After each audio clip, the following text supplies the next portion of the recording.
오늘 말씀의 제목은 더 큰 대제사장이신 예수 그리스도를 받으라 라는 제목으로 말씀을 나누겠습니다. 우리는 지난 시간에 민수기 16장에서 고라와 아비람과 다단의 반역을 보았습니다. 고라는 자기 삼촌인 아론과 그의 사촌들이 대제사장직과 제사장직을 모두 독점하는 것에 대해서 반발하면서 반역을 일삼았습니다. 또 다단과 아비람은 하나님께서 약속하신 가나안 땅이 아니라 애굽을 향해서 젖과 꿀이 흐르는 땅이라고 말하면서 하나님의 인도하심을, 하나님의 구원을 전부 부인했습니다. 그리고 모세가 자신들을 속여서 광야로 이끌어 내어와서 죽게 했다, 이렇게 말하면서 모세에게 반발했습니다. 그래서 하나님께서는 고라와 추종자들을 땅속에 묻으시고 또 아비람과 다단의 그 지휘관들을 나답과 아비후처럼 불태워 다 죽였습니다. 그리고 하나님께서 그렇게 끝난 것이 아니라, 심판으로만 끝난 게 아니라 그 죽은 자들의 향로를 가지고 하나님께서 제단에 한 번 더 쌓을 수 있도록 그 놋을 녹여서 제단을 쌓게끔 명령하십니다. 그리고 이것이 이스라엘 후손들에게 증거가 될 것이다 라고 하면서 하나님께서 알려주셨습니다. 그렇게 이렇게 하나님께서 심판하시고 증거를 주심으로 끝날 줄 알았는데, 이제 충격적인 것은 뭐냐면 이스라엘의 백성의 태도입니다. 이스라엘 백성들이 오히려 하나님 이렇게 하셨음에도 불구하고 그 죽은 자들의 책임을 모세와 아론에게 전가하면서 그들을 원망했습니다. 분명히 하나님의 공의에 근거한 심판인데, 하나님이 하신 것인데도 불구하고 이들은 사람의 책임으로 묻고 그 모든 것들을 또 반란으로 대처했어요. 그때 하나님께서 이스라엘을 전염병으로 14,700명을 또 죽이십니다. 그때 그냥 죽게만 내버려 두신 것이 아니라 모세를 통해서 아론으로 하여금 속죄 제사를 드리게 하고, 아론이 산자와 죽은 자 가운데 서게 함으로 말미암아서 하나님께 용서를 구하고 살 수 있음의 증거들을 분명하게 보이셨어요. 누가 봐도 아론이 하나님께서 세우신 대제사장이구나 라는 것을 알 수 있도록 하나님께서 분명하게 보여주셨고, 아론이 그 사이에 섰을 때에 연병이 멈췄다 라고 성경은 분명하게 기록을 합니다. 충분히 하나님께서 아론과 이 모세에게 권위를 주고 계시고 이 모든 것을 막으셨음을 16장에서 끝난 것처럼 보입니다. 그런데 하나님께서 17장에서 또 다른 증거를 다시 제시하시는 것을 우리가 볼 수 있어요. 누가 하나님 앞에서 거룩한 대제사장인가 라는 것을 보여주는 것이 17장의 사건입니다. 그래서 하나님께서 다시금 아론의 손을 들어주셔요. 그런데 왜 하나님께서 16장에서 충분한 것 같은데 왜 다시 이것을 반복하실까? 라는 그것을 우리는 보아야 됩니다. 하나님께서 무엇을 말씀하시려고 하는 것인지. 그래서 17장의 내용은 간략한데 17장 단독으로 볼 것이 아니라 16장과 연계해서 생각을 해야 됩니다. 하나님께서 이처럼 왜 이렇게 계속되는 증거를 보이시는가라는 것이죠. 그 부분을 이제 말씀을 통해서 우리가 보시겠습니다. 하나님께서 오늘 17장의 내용은 아주 간단해요. 복잡한 게 하나도 없습니다. 하나님께서 이제 이스라엘 지파에 각 그 지파에 지파당 하나씩 지팡이를 만들고 그 지팡이에다가 지휘관의 이름을 써서 가져오라고 하나님 말씀하십니다. 그래서 각 지휘관들이 자기의 이름을 써가지고 가져와요. 그런데 여기에서 아론도 쓰라고 합니다. 아론은 누구의 지팡이라고 쓰라고 합니까? 3절에 보십시오. 레위의 지팡이에 써라 라고 이렇게 말씀합니다. 그리고 그것을 하나님의 언약궤 앞에 갖다 놓으면 그 중에서 하나만, 하나님의 택한 자의 것만 싹이 나고 열매를 맺게 될 거다라고 이렇게 말씀하십니다. 그리고 이들이 정말로 그렇게 해서 가져와요. 그런데 이제 여기서 오늘 성경에서 이상한 부분이 하나 나타납니다. 6절 말씀을 한번 읽겠습니다.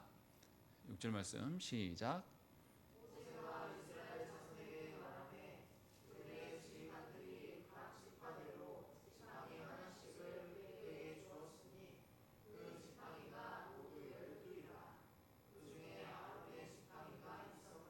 예, 6절에 지팡이가 몇 개라고 나옵니까? 12개가 맞습니까? 몇 개야지 맞겠습니까? 왜 13개입니까? 예. 이 민수기 1장을 보면 하나님께서 12지파를 이야기할 때에 레위 지파를 포함시키지 않습니다. 12지파를 이야기할 때 요셉의 두 아들 므낫세와 에브라임을 두 지파로 이야기 설명하시면서 그 12지파를 이야기하고 레위 지파는 12지파에 넣지 않아요. 그러니까 맥락상으로 보면 12지파가 따로 있고 레위 지파의 이름에 아론의 이름을 쓴 거예요. 그래서 총 13개입니다.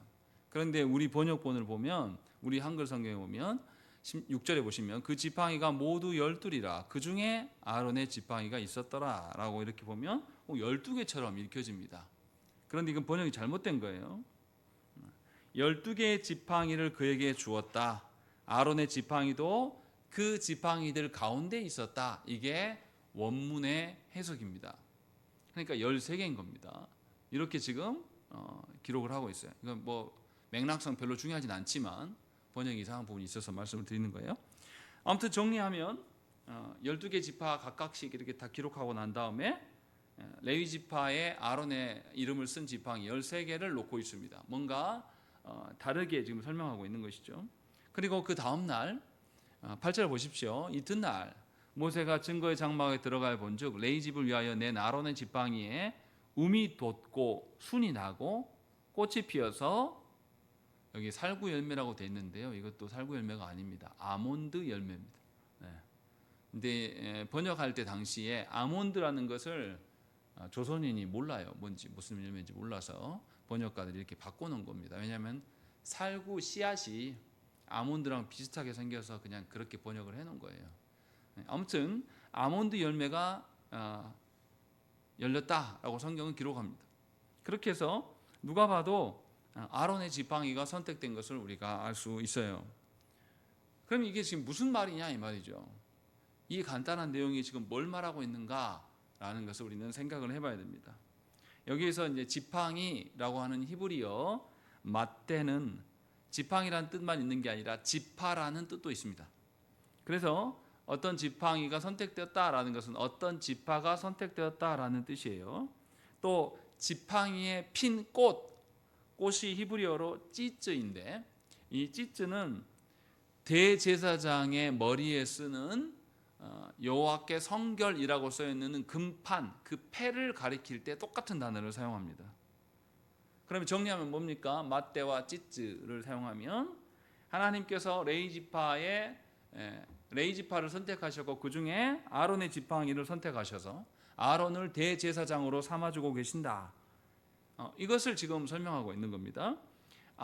그래서 이 하나님께서 선택하신 이 아론의 역할은 이스라엘 백성이 여호와의 성전에 가까이 나아갈 때 죽지 않게 하는 역할을 한다라고 지금 말씀하고 있어요.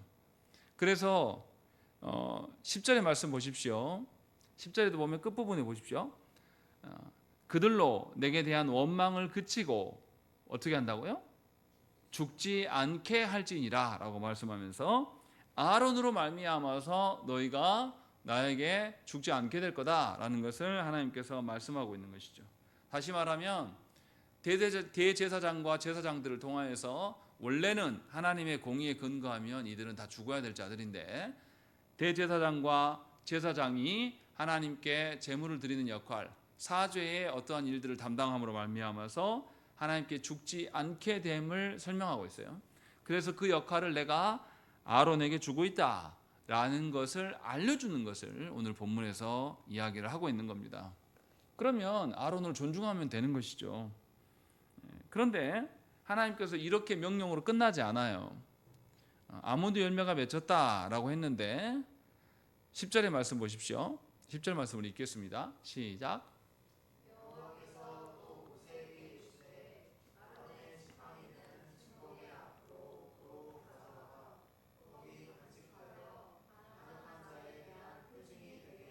예, 하나님께서 또 다른 명령을 하십니다.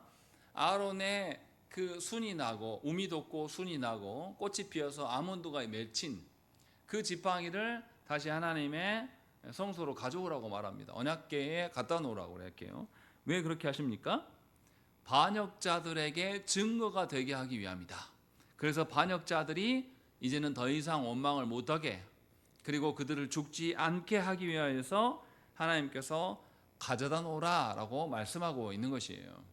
그러면 반역자들은 깨달아야 되는 것이죠. 자기들이 비록 아론과 모세를 대적했지만 분명하게 하나님께서 이 대제사장을 통하여서 죄책의 문제를 담당하게 하셔서 그들을 살게 하신다라는 것을 알아들어야 돼요. 사실은 이 말씀을 여기서 처음 하는 게 아니라 하나님께서 시내산에서 언약을 주실 때 이미 하셨던 말씀이에요. 출애굽기 28장 38절 말씀에 이 패를 아론의 이마에 두어 그가 이스라엘 자손이 거룩하게 드리는 성물과 관련된 죄책을 담당하게 하라. 그 패가 아론의 이마에 늘 있으므로 그 성물을 여호와께서 받으시게 되리라. 이렇게 이미 말씀하셨다는 것이죠. 그 패가 찌쯔인데 그 찌쯔가 대제사장의 머리에 항상 있고 그로 말미암아서 저 죄인들의 재물을 내가 받아주겠다라고 하나님께서 이미 말씀하셨다는 것이죠. 그렇게 해서 이스라엘 제사 중에서 가장 귀한 것이 뭐냐면 대제사장의 패예요. 금으로 된 여호와께 성결이라고 되어 있는 패. 이 패로 말미암아서 이 패를 지니고 너희가 하나님께 나올 때 하나님께서 너희의 모든 죄의 재물을 받아주시겠다. 재물을 받아주겠다는 의미가 뭡니까? 이스라엘 백성들이 하나님께 재물을 드릴 때에 이 재물이 누구 대신 죽는 거예요? 내 죄 대신, 나 대신하여서 죽는 거란 말이죠. 그런데 그것을 하나님께서 대제사장 아론의 패에 있는 것을 보고 용납해 주시겠다라고 말씀한 거예요. 그러면 이 성소의 모든 기구들 중에서 이스라엘이 가장 어떤 것을 귀하게 여기겠습니까? 대제사장의 패를 귀하게 여길 수밖에 없는 것이죠. 그러니까 이스라엘 백성들에게 가장 거룩한 것들 중에 가장 은혜의 은혜 중에 하나가 뭐냐면 이 대제사장의 패라는 것이죠. 이처럼 분명하게 하나님께서 이스라엘, 이 범죄하고 타락하고 하나님을 향해서 원망하는 이스라엘에게 하나님께 나올 수 있는 그 통로를 분명하게 열어두셨음을 성경은 이야기를 하고 있습니다. 그리고 그 이스라엘의 죄책을 아론에게 담당케 하시고 그로 말미암아 아론은 대제사장은 그 죄책을 씻는 역할에 충실해야 될 것들, 그래서 그 온전함에 설 수 있음을 성경은 이야기를 하고 있어요.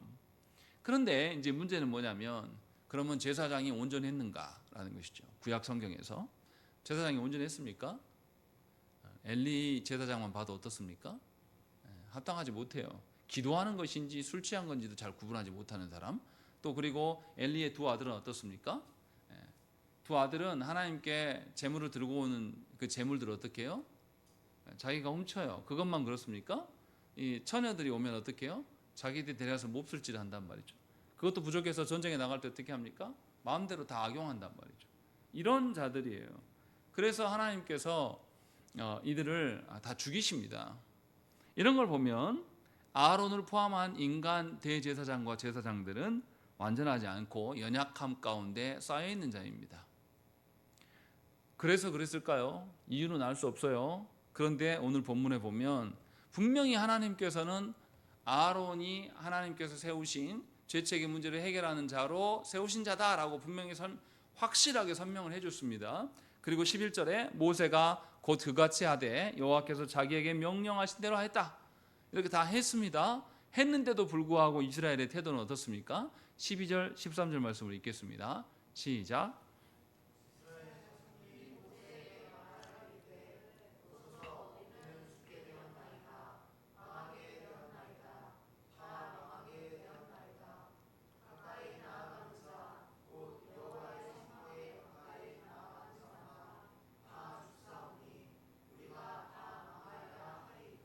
예, 분명히 하나님께서는 이 아론을 통하여서 죄책의 문제를 해결해 주시겠다라고 말씀하셨는데 이스라엘 백성들이 계속 뭐라 그러냐면 12절 보시면 죽게 되었다, 망하게 되었다, 망하게 되었다라고 이야기하는 것입니다. 하나님께서 알려주신 바가 있음에도 불구하고 이들은 자기 생각대로 행동하는 거예요. 그래서 3번이나 반복해서 이야기를 합니다. 이것은 하나님을 향한 불신과 대적의 절정이에요. 이스라엘은 사실은 하나님께서 명령하신 것만 잘 기억하면 됩니다. 그리고 하나님의 말씀하신 것을 잘 순종하면서 따라가면 그들에게 죽음은 오지 않습니다. 하나님이 세우신 모세와 아론을 향하여서 이렇게 대적했음에도 불구하고 하나님은 그 전체를 죽이시지 않고 일부만 죽이시고 심지어 제단에 그 증거물까지 남겨주시고 또 이스라엘이 타락하니까 그 중에서 몇 명만 또 죽이시고 또 하나님은 또 다른 증거로 아론의 어떠함을 하나님 보여주신단 말이죠. 생각을 해보십시오. 아론의 지팡이가 있는데 뿌리로부터 이미 끝났어요. 단절됐는데 이 나무 자체에서 새순이 나고 그냥 새순만 나는 게 아니라 꽃까지 피고 열매까지 맺어버렸단 말이에요. 하루아침에. 그럼 이거는 누가 봐도 부인할 수 없는 증거지 않습니까? 이런 증거를 보였는데 사람들은 무슨 말 하냐면 죽는다 라고 이야기를 하는 겁니다. 망한다 라고 이야기를 하는 거예요. 어떤 것이죠? 하나님의 증거를 절대 듣지 않는 겁니다. 보지 않아요. 계속 무슨 이야기 하냐면 자신의 생각에 사로잡혀 있습니다. 왜 이렇습니까? 이 사람들은 하나님을 잘 알지 못해요. 하나님의 의도에도 불구하고 이 의도를 뒤집어서 거꾸로 읽고 있는 것이죠.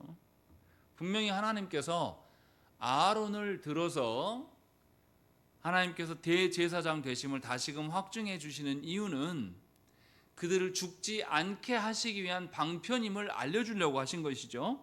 그런데 세상 논리는 어떻습니까?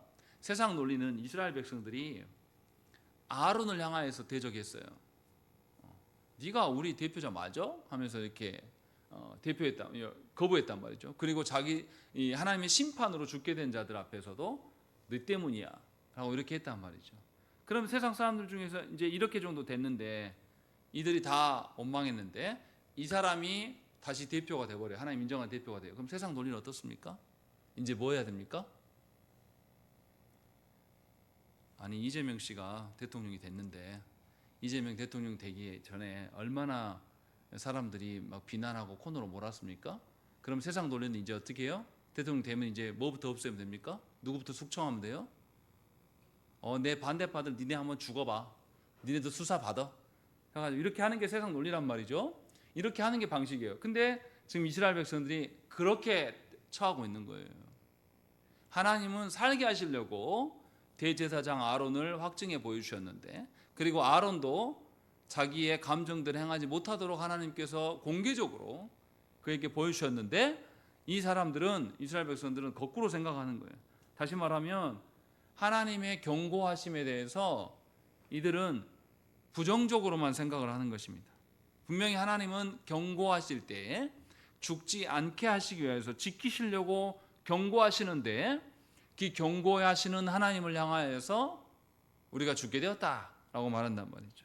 이게 무슨 말 하는 겁니까? 우리도 이런 방식으로 하나님 앞에 설 때가 있어요.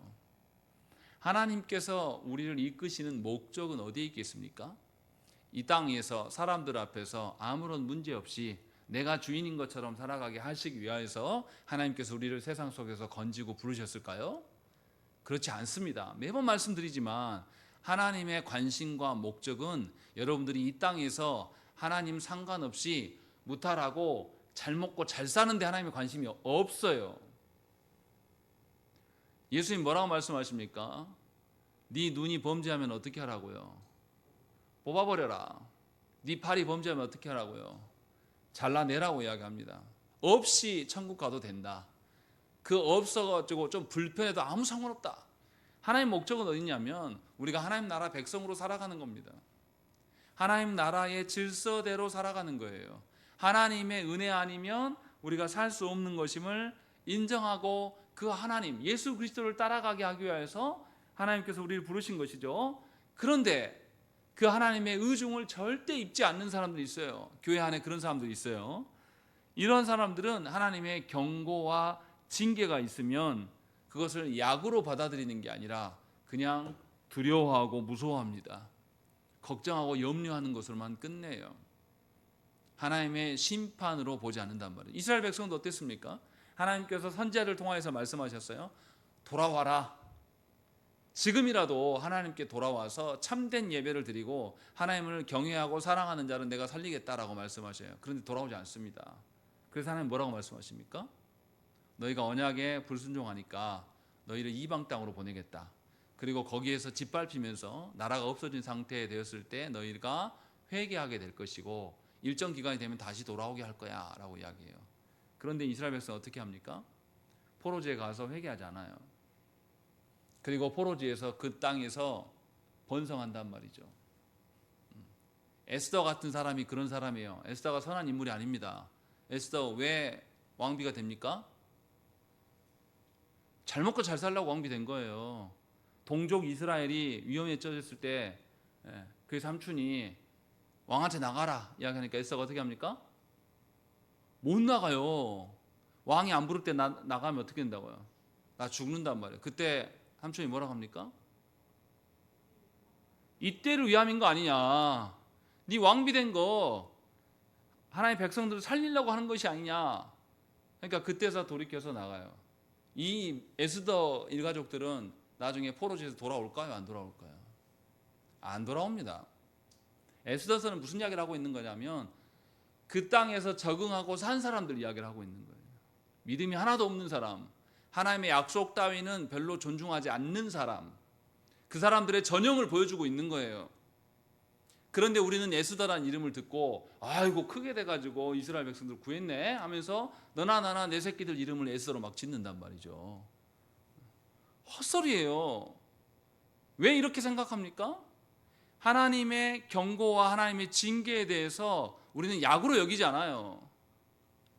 하나님께서 우리를 꿇어 엎드리게 해서 이 땅 안에서 사람들한테 인정받지 못하고 뭔가 흠이 있는 자로 살게 하셔도 그렇게 해서라도 하나님 나라 백성으로 살면 되는 겁니다. 그게 하나님의 목적이에요. 정말로 근데 저와 여러분들이 하나님의 징계와 하나님 앞에 하나님의 경고하심에 대해서 달게 받습니까? 아니요. 저국교회 성도들 대다수는 조금만 훈계하는 말씀을 하면 듣지 못합니다. 큰일 날 것처럼 생각을 해요. 어떻게 나한테 이런 말을 하냐? 목사님이 누구한테 내 말을 듣고 와서 저렇게 설교한다냐? 하면서 막 싸우려고 합니다. 그런데 늘 말씀드리지만 성경에서 하나님의 언약의 복과 저주 중에 뭐가 많다고요? 저주가 압도적으로 분량이 많아요. 우리가 그렇게 죄악 가운데 있는 자예요. 우리가 스스로 죄에 대해서 벗어나지 못한 자란 말이죠. 그래서 하나님께서는 경고하신단 말이죠. 그런데 우리는 오히려 하나님의 경고와 징계에서는 도망칩니다. 듣기 싫어해요. 그 영혼을 위하여서 하나님이 주시는 방편인데도 불구하고 하나님의 훈계와 책망을 들려 하지 않습니다. 조국교회는 어떤 설교자 좋아합니까? 복 받으세요. 여러분 사랑합니다. 긍정의 멘트만 날리는 설교자들을 그렇게 좋아합니다. 성경대로 설교하면 그렇게 할 수가 없어요. 성경의 구약의 역사를 보십시오. 구약 역사를 쭉 보십시오. 이스라엘 백성들이 순종하고 하나님 앞에 온전한 자들로 드러납니까? 불순종의 역사가 압도적으로 많아요. 타락을 얼마나 할 수 있는가를 끝판왕을 보여주는 것이죠. 아니, 세상에 레위인에게 첩이 있고 그 첩이 또 집을 나가버렸고 또 나가서 데려오는데 자기 살려고 어떻게 합니까? 첩 강간당하라고 내줘요. 그리고 밤새 식량도 쓰지 않는단 말이에요. 첩이 어디 와서 죽습니까? 문 앞에 와서 죽어요. 살아있었다라는 거예요. 여기까지 혼자. 그런데 첩이 생사가 별로 고민되지 않아요. 근데 죽고 나니까 레위인이 열받아서 어떻게 합니까? 레위인이 토막내버려요. 그리고 12지파에 뿌립니다. 그러고 나서 이스라엘에 동족 상잔의 전쟁이 일어납니다. 다 학살해버립니다. 와서. 그래가지고 이제 남성이 없으니까 그 지파의 숫자를 늘려고 어떻게 합니까? 다른 지파 사람들이 여성들을 약탈해가지고 임신시켜가지고 채운단 말이에요. 숫자를. 이게 뭔 짓이냐 이 말이죠. 이게 사사기의 내용이에요. 얼마나 악한 시대를 살고 있습니까? 얼마나 더러운 자들입니까?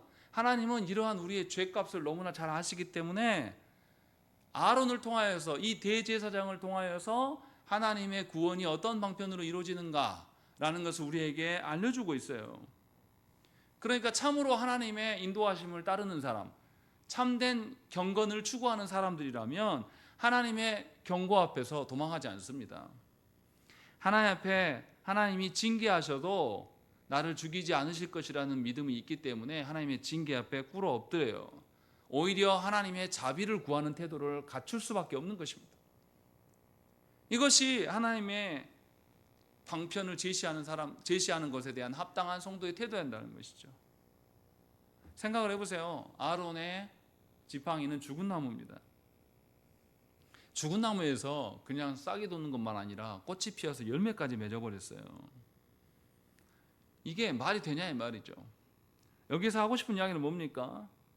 죽은 나무도 하나님은 살리실 수가 있고 하나님이 원하시면 어떠한 방식으로도 가능하다는 것을 우리에게 보여줍니다. 죄의 결과가 무엇입니까? 사망이에요. 사망. 근데 그 사망을 어떻게 한다고요? 다시 생명으로. 그래서 이 나무 토막에서 뭐가 나온다고요? 아몬드 열매까지 나온단 말이에요. 다음 이 아몬드 심으면 어떻게 되겠어요? 다시 생명으로 자라지 않겠습니까? 사망에서 생명으로 전환하실 수 있는 하나님, 그 하나님을 보여줍니다. 그런데 구약에 이런 본문이 많이 나타나요. 에스겔서 17장 24절 말씀 보시면 들의 모든 나무가 나 여호와는 높은 나무를 낮추고 낮은 나무를 높이며 푸른 나무를 말리고 마른 나무를 무성하게 하는 줄 알리라. 나 여호와는 말하고 이루느니라 하라 라고 말씀합니다. 에스겔 선지자에게 말씀하는 거 하나님. 나무가 크고 높다고 자랑하지 마라. 높은 것은 낮추시고 낮추신 것은 높일 것이다. 심지어 말라 비틀어진 나무도 살리실 것이고 푸른 나무도 말리울 것이다. 이게 하나님의 주권이다 라는 것을 알려준단 말이죠. 그래서 신명기 23장 1절 말씀 보시면 뭐라고 되어 있냐면 고환이 상한 자나 음경이 잘린 자는 여호와의 총회에 들어오지 못하리라 라고 되어 있어요. 거룩한 제사장 나라가 되어야 될 이스라엘 백성들 중에 흠이 있거나 문제가 있던 사람들은 하나님 앞에 설 수 없다라는 것을 분명하게 알려줘요. 그런데 그러면 외적으로만 그냥 흠이 없으면 되는 거냐? 신명기 23장 1절 말씀을 비유로서 가져와서 이것을 설명해 주는 게 로마서에 나타나요. 로마서 2장 28절 29절 말씀에 보시면 무릇 표면적 유대인이 유대인이 아니요 표면적 육신의 할례가 할례가 아니라 오직 이면적 유대인이 유대인이며 할례는 마음에 할지니 영에 있고 율법 조문에 있지 아니한 것이라. 그 칭찬이 사람에게서가 아니요 다만 하나님에게서니라. 이렇게 말씀하세요. 그래서 분명하게 외적인 흠이 없는 것이 중요한 것이 아니라 내적인 흠이 없는 상태, 이 상태로 하나님께 나와야 될 것들을 말씀하고 있습니다. 이사야 선지자도 비슷하게 말씀해요. 이사야서 56장 3절부터 5절 말씀해 보시면 여호와께 연합한 이방인은 말하기를 여호와께서 나를 그의 백성 중에서 반드시 갈라내시리라 하지 말며 고자도 말하기를 나는 마른 나무라 하지 말라. 여호와께서 이와 같이 말씀하시기를 나의 안식일을 지키며 내가 기뻐하는 일을 선택하며 나의 언약을 굳게 잡는 고자들에게는 내가 내 집에서 내 성 안에서 아들이나 딸보다 나은 기념물과 그 이름을 그들에게 주며 영원한 이름을 주어 끊어지지 아니하게 할 것이며 라고 말씀하고 있는 것이죠. 신명기 23장 1절 말씀에서는 고자들은 하나님께 성에 들어올 수 없다고 말해요. 그래서 거룩할 것을 말하면 흠이 없기를 말해요. 그런데 그것에 대해서 다시 설명할 때 이사야 선지자는 무슨 이야기를 하냐면 겉으로 드러난 고자를 말하는 것이 아니라 고자라 할지라도 하나님의 안식일, 하나님의 언약을 존중하고 기뻐하며 순종하는 자는 성 안에 있는 왕의 후손들보다 더 나은 것들을 하나님이 주셔서 그 성 안에 머물게 할 것이다 라는 것을 말씀한단 말이죠. 그러니까 우리의 원래 상태가 중요한 것이 아니라 하나님이 우리에게 경고하시고 징계하시는 그 말씀 앞에 우리가 순응하는 것이 훨씬 더 중요한 이야기라는 거죠. 그 이야기를 성경은 우리에게 하고 있어요. 하나님은 마른 나무라도 다시금 꽃 피우게 하실 수 있는 하나님이에요. 그래서 고자에도 상관이 없습니다. 우리의 지난날의 범죄함도 하나님은 상관이 없어요. 회개하고 하나님의 말씀대로 지난날의 그 나의 실수를 깨닫고 하나님께 엎드리는 것, 이것이 훨씬 더 중요한 일이라고 성경은 우리에게 말씀하는 것입니다. 그러니까 신앙인으로 살아갈 때 필요한 것은 뭐겠습니까? 하나님의 말씀에 순종함이 필요한 것이지 다른 게 필요한 게 아니에요. 내 일상에서 다른 어떠한 환경이 좋아진다고 해서 우리가 좋아질 이유가 없어요. 우리는 교만하고 아니라 해서 우리 어떻습니까? 조금만 살만하면 하나님 찾습니까? 우리는 본성이 그런 존재가 아니에요. 이제 보십시오. 우리가 바라는 이재명 대통령이 됐는데 삶이 막 갑자기 좋아지고 막 이럴 것 같습니까? 이재명 대통령이 됐다고 해서 내란 세력들이 막 다 처벌당하고 검찰이 다 개혁되고 언론이 개혁되고 막 이런 일이 있을 것 같습니까? 저는 그렇게 기대하지 않아요. 전보다 조금 더 나은 면이 있을 수도 있고 더 나빠지는 면도 있을 거예요. 사람은 한계가 있습니다. 잘 되기를 바라요. 정말 잘해서 이 나라가 바르게 서기를 바랍니다. 그러나 성경에서는 뭐라고 말씀하십니까? 정치와 경제의 회복을 말씀하십니까? 아니면 종교의 회복을 말씀하십니까? 언약 백성의 회복을 하나님 명령하시는 거예요. 하나님의 온전하심이 이 땅 가운데 세워지지 않으면 어느 누구도 하나님 앞에 설 수 없어요. 지금 하나님께서 이스라엘을 포기하지 않으시고 이렇게 경고의 말씀을 하시는 이유는 무엇입니까? 하나님의 언약을 소중하며 하나님의 징계의 말씀 앞에도 꿇어 엎드려서 하나님이 주신 그 길로 나오라고 말씀하는 겁니다. 이것이 하나님의 의미예요. 그런데 우리는 구약시대의 그 이스라엘보다 우리는 더 완전한 제사장을 하나님께서 주셨어요. 구약의 제사장들, 구약의 대제사장들은 다 불완전하고 타락한 존재들이고 자신들의 유약함으로 인하여서 그 기능을 제대로 하지 못했습니다. 아론도 한계가 있었던 자예요. 그런데 하나님은 더 큰 대제사장이신 예수 그리스도를 우리 가운데 주셨단 말이죠. 그래서 다시는 우리가 멸하지 않도록 주께서 분명하게 그의 앞에 나아갈 수 있도록 구약의 백성들은 대제사장의 이 여호와께 성결이라는 이 패 이것을 보면서 하나님께 나아갈 수 있었어요. 그런데 신약에 우리는 예수 그리스도의 피로 말미암아서 나아갈 수 있게끔 하나님께서 길을 여셨단 말이죠. 그래서 히브리서 10장 19절 말씀에 그러므로 형제들아 우리가 예수의 피를 힘입어 성소에 들어갈 담력을 얻었나니 라고 되어 있습니다. 분명하게 더 큰 대제사장이신 예수 그리스도는 아론보다 훨씬 더 위대하고 크신 분이에요. 그리고 아론과 다른 점이 있습니다. 히브리서 7장 26절 말씀 보시면 이러한 대제사장은 우리에게 합당하니 거룩하고 악이 없고 더러움이 없고 죄인에게서 떠나 계시고 하늘보다 높이 되시니라 이렇게 말씀해요. 아론과 비교할 수 없는 그 대제사장으로 말미암아서 우리를 하나님의 자녀 되게 하시고 또 자녀로 인도해 가신단 말이죠. 그런데 우리는 그리스도로 만족하냐 이 말이에요. 아론이 대제사장 된 것을 하나님께서 확증해 주셨단 말이죠. 아론의 그 지팡이를 통하여서 이것을 본 자들의 이스라엘의 태도는 어땠냐면 망한다 이야기했단 말이죠. 우리는 예수께서 오셔서 우리 가운데 구약의 어떠한 대제사장보다 훨씬 뛰어난 그분이심을 우리에게 보여주셨는데도 우리는 예수님 앞에서 뭐합니까? 돈이 없어요. 건강이 없어요. 사람들이 나를 알아주지 않습니다. 뭐 여러 가지 이유를 나열하면서 예수 그리스도를 제외시켜요. 그리고 스스로 어떻게 합니까? 누가 말하지 않았는데 스스로 절망합니다. 누구 판단 믿고요. 자기 판단 믿고 그리스도의 판단보다 내 판단이 앞서고 성령님이 깨닫게 하신 것보다 내 판단이 훨씬 더 좋아요. 이런 방식으로 서 있단 말이죠. 그러나 분명하게 하나님께서 말씀해요. 아론은 어떤 자입니까? 아론을 통하여서 이스라엘이 누릴 수 있는 유익은 어디까지예요? 구약의 백성들이 이스라엘이 성소에 들어갈 수 있었습니까? 없었습니까? 아론이 있어도 못 들어가요. 어디까지예요? 성전 뜰까지입니다. 아론의 역할은 뭡니까? 이 이스라엘 백성들이 바친 제물만 하나님께서 허용해 주는 데까지만이 아론의 역할이에요. 그런데 예수 그리스도의 역할은 뭡니까? 예수 그리스도께서 십자가에서 죽으실 때에 성소와 지성소가 휘장이 쫙 찢어져요. 이 의미가 뭡니까? 이제 죄인이었던 우리가 예수 그리스도를 통하여서 누구에게 직접 나아갈 수 있습니까?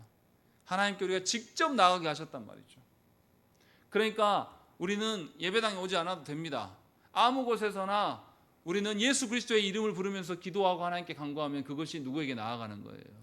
성부께 나아가는 길이란 말이에요. 감히 우리 같은 것들에게 구약의 백성들은 어느 누구도 그렇게 성부께 나아갈 수 없었는데 신약의 우리들은 예수 그리스도로 말미암아서 이제 재물이 아니라 제사 필요 없어요. 재물 이게 우리의 존중이 누가 나가면 돼요. 내가 직접 나아갈 수 있는 길을 주께서 열어놓으셨단 말이죠. 그런데 그 그리스도를 붙잡지 않는다. 이게 있을 수 있는 이야기 말이죠. 그런데 그리스도 외에 다른 것으로 인하여서 슬퍼하고 괴로워하며 다른 것으로 망한다. 이게 말할 수 있냐 이 말이죠. 아론을 무시한 것보다 우리는 더 큰 범죄 앞에 놓인 자들이에요. 더 크고 높으신 그 대제사장을 우리가 받습니까? 안 받습니까? 안 받아요. 뭐 때문에요? 육신의 나의 것들, 돈, 관계, 건강, 뭐 이런 것들, 그리고 아니면 뭐 타락한 이 세상, 뭐 이런 것들을 핑계 삼아서 내 안에 그리스도가 계시지 못하도록 우리 스스로 다 던져버린다는 것입니다. 이게 얼마나 미련한 짓인가 성경은 우리에게 지금 말씀하고 있는 것이죠.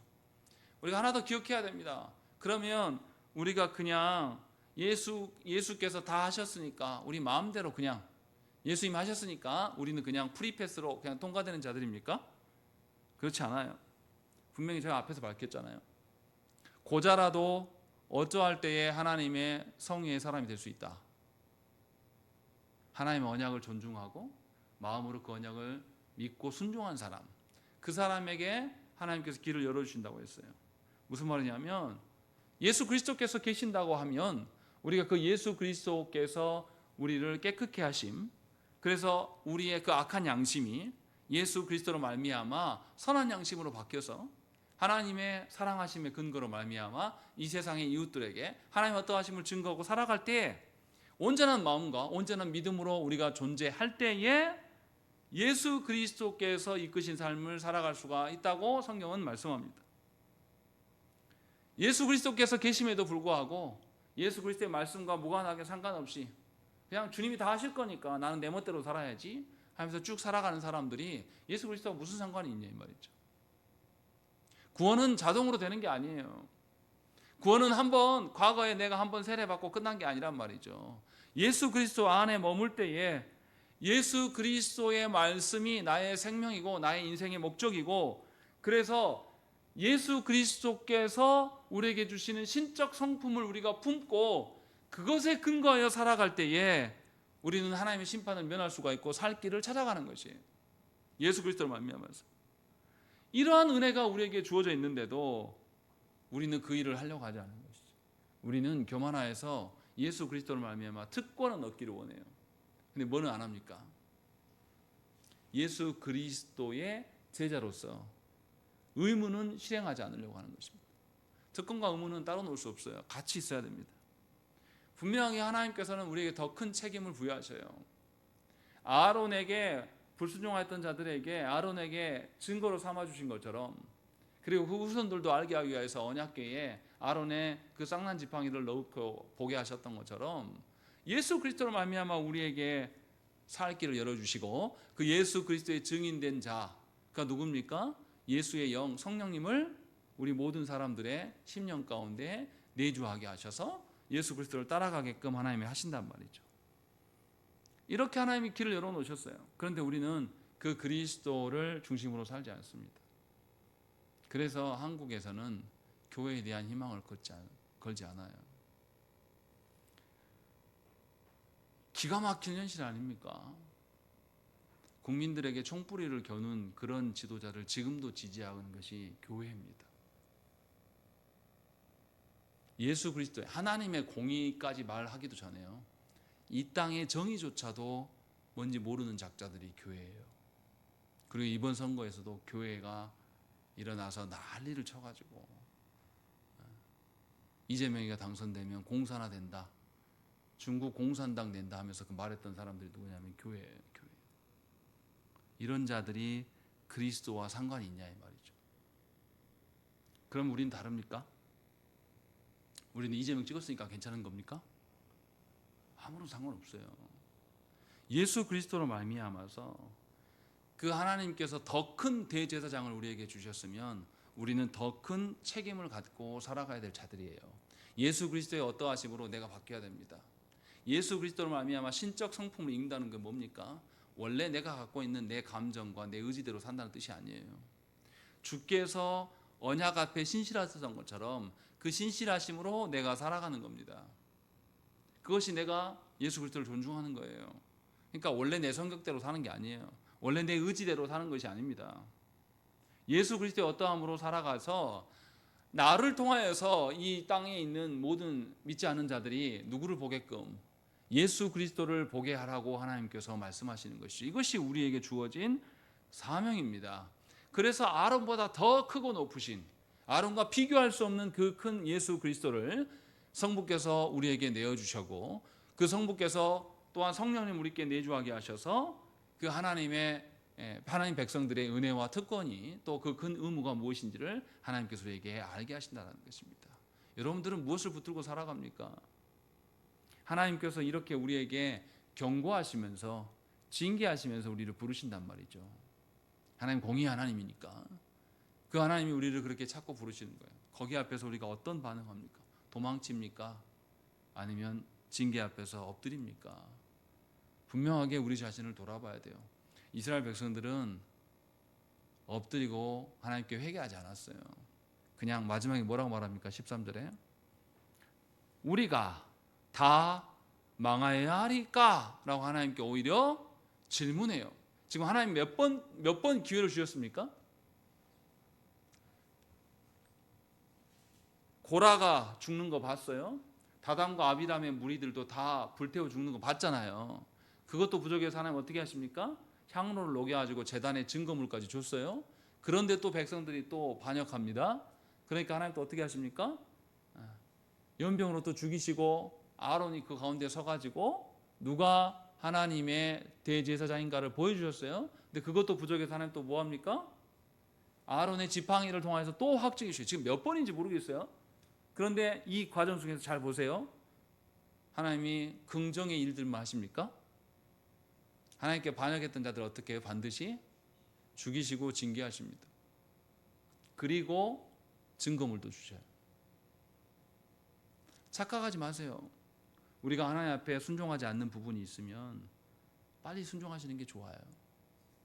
순종하지 않는 부분이 있으면 하나님 계속 꺾어질 때까지 우리를 징계하실 것입니다. 그냥 눈 감고 가시는 하나님이 아니에요. 하나님 목적 어디 있으니까? 우리를 하나님 나라 백성으로 만드시는 것이 하나님 목적이에요. 내가 끝까지 하기 싫다고 하나님 일에 대해서 꿇어 엎드리지 않겠노라고 하면서 거절하면 하나님은 계속 징계를 보이실 겁니다. 그리고 우리를 찾으실 거예요.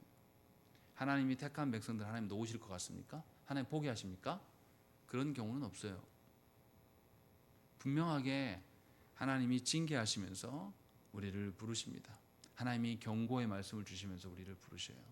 그때 우리가 달게 하나님께 엎드릴 수 있도록 기도해야 됩니다.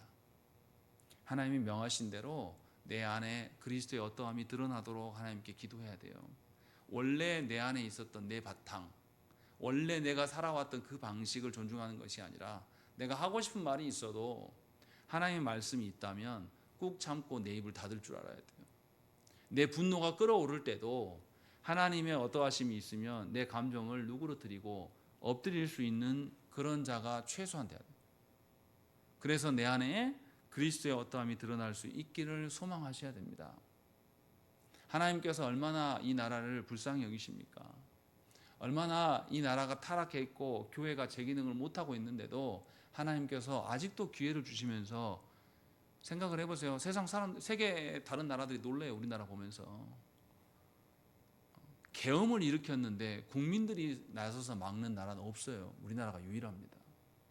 국민들이 한밤중에 달려나가가지고 장갑차를 손으로 막고 국민들이 다 나가서 유튜브 다 틀어가지고 다 모이세요 해가지고 국가 공권력하고 싸우고 이런 나라가 어디 있습니까?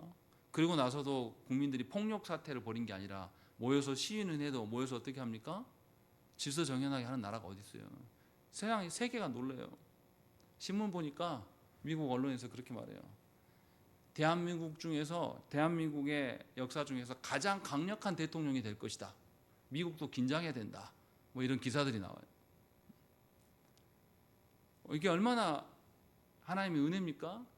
누구만 자기 일을 안 하고 있는 거예요? 교회에 대한 우리만 안 하고 있는 겁니다.